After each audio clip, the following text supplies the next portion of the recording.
कुछ कहानियां ऐसी होती हैं जिन्हें लोग वक्त के साथ भूल जाते हैं और कुछ कहानियां ऐसी होती हैं जिन्हें कभी सामने आना ही नहीं चाहिए था। Welcome to the unseen files. आज हम एक ऐसी फाइल खोल रहे हैं जो पिछले 60 सालों से बर्फ, खामोशी और रहस्यों के नीचे दबी हुई है। द ड्याटलव पास इंसिडेंट, 23 जनवरी 1959, सोवियत रूस। एक इंजीनियरिंग संस्थान के 10 छात्र निकलते हैं एक कठिन ट्रैक पर यूरल माउंटेन्स की ओर। सभी नौजवान थे, साहसी थे और पर्वतारोहण व सर्वाइवल स्किल्स में निपुण थे। इस ग्रुप का नेतृत्व कर रहा था इगोर द्यातलोव, 23 साल का, होशियार, अनुशासित और भरोसेमंद युवक। उनका गंतव्य था माउंट ओटोर्तेन, जिसका अर्थ था वहां मत जाओ। रास्ता बहुत कठिन था। तापमान -30 डिग्री सेल्सियस तक के गिर जाता था। रास्ते में एक हाइकर, यूरी यूदीन, बीमार पड़ गया और वापस लौट गया। वो इस कहानी का पहला और आखिरी जीवित व्यक्ति साबित हुआ। 1 फरवरी को ग्रुप ने अपना टेंट लगाया खोलात शाकल नाम की जगह पर। मनसी जनजाति इस स्थान को कहती है मृतकों का पर्वत। मौसम बेहद खराब था, तेज हवाएं, बर्फबारी और बहुत कम दृश्यता। लेकिन ये लोग अनुभवी थे और उन्होंने फैसला किया कि ढलान पर टेंट लगाना ज्यादा सुरक्षित रहेगा। उन्होंने रात का खाना पकाया, डायरी में आखिरी एंट्री की और फिर आराम करने चले गए। लेकिन अगली सुबह उन्हें कभी जिंदा नहीं देखा गया। जब समूह समय पर वापस नहीं लौटा तो शुरुआत में किसी ने ज्यादा चिंता नहीं की। ऐसे अभियानों में देरी आम बात थी।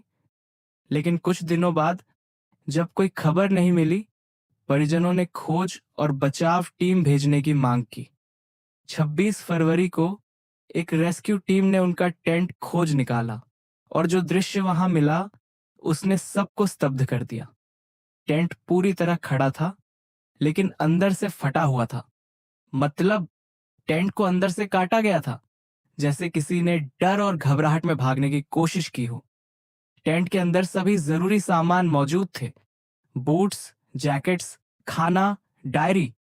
लेकिन हाइकर्स, वे नंगे पैर -30 डिग्री में जंगल की ओर भागे थे। टेंट से 1.5 किलोमीटर दूर एक छोटी सी जली हुई लकड़ियों की आग के पास मिले 2 पहले शव, यूरी डोरोशेंको और ग्योर्गी क्रिवोनिशेंको। दोनों की बॉडीज ऑलमोस्ट नेकेड थी, सिर्फ अंडरवेयर में। हैंड्स बर्न्ड द शायद फायर बचाने की कोशिश की गई थी। कुछ डिस्टेंस पर टेंट और फायर के बीच मिलती हैं 3 और बॉडीज, इगोर द्यातलोव, जिनेदा कोलमोगोरोवा और रुस्तेम स्लोबोदिन। ऐसे लग रहा था जैसे ये लोग टेंट की तरफ लौटने की कोशिश कर रहे थे। बाकी के 4 लोग, लूदा दुबिनिना, सेमियोन जोलोतरियोव, निकोलाई थिबोब्रिन्योल और अलेक्जेंडर कोलेवातोव 2 महीने बाद मिले, बर्फ के नीचे एक रवीन में। यहां से स्टोरी और क्रीपी हो जाती है। निकोलाई का स्कल फ्रैक्चर्ड था, लूडा की आंखें और टंग मिसिंग थी।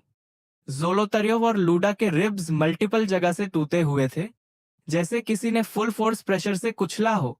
लेकिन स्किन पे कोई एक्सटर्नल इंजरी नहीं थी, जैसे किसी ने उन्हें अंदर से तोड़ दिया हो। ऑटोप्सी रिपोर्ट्स भी कंफ्यूज थी। कुछ क्लोथ्स पर रेडिएशन डिटेक्ट हुआ। Official cause of death, a compelling natural force. Theories अब तक छुप नहीं सकती थी। लोगों ने क्वेश्चंस उठाए, क्या ये अवलांच था? एक्सपर्ट्स कहते हैं नहीं, स्लोप का एंगल और स्नो डिस्प्लेसमेंट अवलांच से मैच नहीं करता। एक और थियरी, इंफ्रासाउंड, एक रेयर विंड पैटर्न जो ह्यूमंस में डिसोरिएंटेशन और पैनिक क्रिएट करता है। फिर आता है सबसे स्केरी एंगल, मिलिट्री टेस्ट। उस एरिया में सीक्रेट सोवियत वेपन टेस्ट्स चल रहे थे। कुछ लोगों ने उस रात ऑरेंज लाइट्स या ग्लोइंग ऑर्ब्स स्काई में देखे थे। और एक थियरी जिसे लोग मजाक समझते हैं, येटी अटैक। मनसी लेजेंड्स कहते हैं कि वो एरिया एक अननोन क्रीचर का टेरिटरी था। जोक ही सही, हाइकर्स की डायरी में लिखा था, अब हम जानते हैं कि स्नोमैन एग्जिस्ट करते हैं। सोवियत इन्वेस्टिगेशन बहुत ही जल्दी क्लोज कर दी गई थी। विटनेसेस को चुप करवा दिया गया और डॉक्यूमेंट्स को क्लासिफाइड डिक्लेयर कर दिया गया। जहां एक्सीडेंट हुआ था उस एरिया को 3 साल के लिए पब्लिक से बैन कर दिया गया। जो भी फाइल्स थी वो या तो गायब हो गई या हेवीली एडिटेड थी। केस का conclusion, natural causes due to an unknown force. जो सच था उस पर एक पूरी सरकारी साइलेंस छाई हुई थी। 2019 रशिया ने केस दोबारा ओपन किया। इस बार उन्होंने बोला, हाँ, अवलांच ही हुआ था। लेकिन फिर वही सवाल, क्यों किसी ने टेंट को अंदर से काटा? क्यों कुछ लोगों के पास रेडियो एक्टिव कपड़े थे? और सबसे इंपॉर्टेंट, टंग और आईज मिसिंग होने का रीजन क्या था? एक्सपर्ट्स ने रशिया की रिपोर्ट को वीक प्रूफ बोला और पब्लिक ने माना ये केस अब भी कवर अप ही है। आज उस जगह का नाम है द्यातलो पास। वहां एक मेमोरियल है जहां लोग उन हाइकर्स की याद में रुकते हैं। यूरी युदीन, दी ओनली सर्वाइवर, अपनी पूरी लाइफ गिल्ट के साथ जीता रहा। उसने कहा था, अगर मैं भी गया होता तो शायद कभी सच सामने आता, पर ट्रूथ तो अब भी स्नो के नीचे ही छुपा है। 9 यंग लाइव्स, एक रात, और एक ऐसा हॉरर जिसका एक्सप्लेनेशन आज तक किसी के पास नहीं है। शायद कुछ राज ऐसे होते हैं जो कभी खुलने के लिए बने ही नहीं होते।